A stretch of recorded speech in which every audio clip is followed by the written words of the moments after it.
Today, we're going to trace this really incredible story of how nature, something that was once a shared inheritance for, well, everyone, was completely transformed into property, something to be bought and sold. I mean, think about it for a second. It's a question that really gets to the very heart of our modern world. How on earth did we get here? Well, the answer starts with a pretty radical and actually relatively recent shift in how we think. Okay, to really get our heads around this shift, we have to start with this key concept from the economist Karl Polanyi. He called things like land and labor fictitious commodities. Now, why that word, fictitious? Well, because they aren't products that were ever made for a market. So forcing them into a system of buying and selling is a totally artificial act. And as we're going to see, it's often a pretty violent one. So how did this all happen? It didn't start with a shovel or an axe or anything like that. It actually started inside our heads, with a fundamental redefinition of what nature even is. And this right here just perfectly illustrates that first crucial step. The story we told ourselves about the world completely changed. A planet that was seen as a living relative, a shared inheritance, was reframed as basically a warehouse of inert resources, just kind of sitting there waiting to be used. A forest became timber. A river became a transport corridor.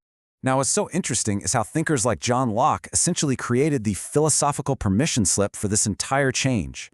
He argued that if you mix your labor with nature, say by clearing a field or chopping down a tree, you make it your own. You can literally pull it out of the shared commons and claim it as your own private property.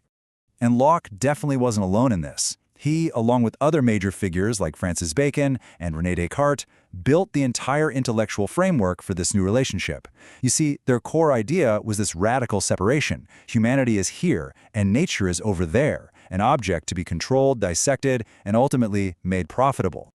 But look, a philosophy is just an idea, right? To actually change the world, you need tools.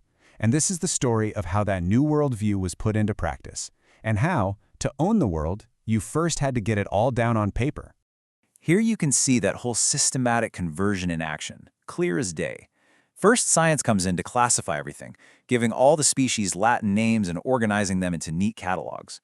Then, the cartographers show up to map it, drawing these tidy, straight lines all over complex ecosystems. And then finally, the state makes it all official, issuing legal titles and grants that turn those lines on a map into real, private property. And this is the part we absolutely have to remember. This wasn't some peaceful intellectual exercise. This transformation from a shared earth to a private asset was enforced by the full power of the colonial state. It was a conquest of both territory and worldview, carried out with surveying tools and military force. Okay, so the philosophy's in place, the legal tools are ready, but there was one final element that came along and just poured gasoline on the whole fire, supercharging the entire process on a global scale. You can literally see the acceleration right here. I mean, what started with these land enclosures in Europe was then amplified by the tools of the scientific revolution. But it was the Industrial Revolution that truly lit the fuse, creating this insatiable global hunger for resources that just continues to this day, evolving into the crazy abstract financial markets we see now. Entire landscapes were totally re-engineered to feed this new machine. Railroads weren't just for transport, they were instruments of extraction, designed specifically to move timber, coal, and minerals from deep in the interior out to the ports as fast as humanly possible. These things weren't built to serve communities. They were built to serve markets. But this new system, this whole new way of seeing, it didn't just pop up in a vacuum.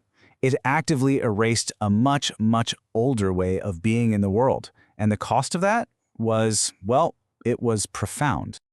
This slide just lays the two perspectives out in such stark contrast. In so many indigenous cosmologies, nature isn't an it, it's a hue. Land is a teacher, not just an asset. Rivers have spirits. They aren't just for transport. It's a worldview that's based on interdependence and reciprocity. The author Robin Wall Kimmerer puts it so beautifully. This older worldview is about listening to the land, not just taking from it. It's about having a relationship, not just an extraction process. It means you have to learn a language of respect and responsibility. So what happens when you replace that worldview with one where land is just an entry in a ledger? Well, you get this crazy moral inversion. Suddenly, destroying a sacred site isn't seen as desecration anymore. It's just reframed as development. The spiritual and cultural costs, they're just written off the balance sheet. And this logic has reached its absolute most abstract peak today. We've gone from owning a field to trading the most intangible parts of nature itself. We buy and sell the right to pollute through carbon credits. We trade biodiversity offsets. We've basically turned the entire planet into a portfolio of assets to be managed. So here's the crucial takeaway from all of this. This system of seeing and owning nature, it isn't natural and it isn't inevitable. It was constructed piece by piece, philosophically, legally, and physically. And that leaves us with a final, really powerful question to think about. If this system was built, well, that means it can also be dismantled. The real question is, where do we begin?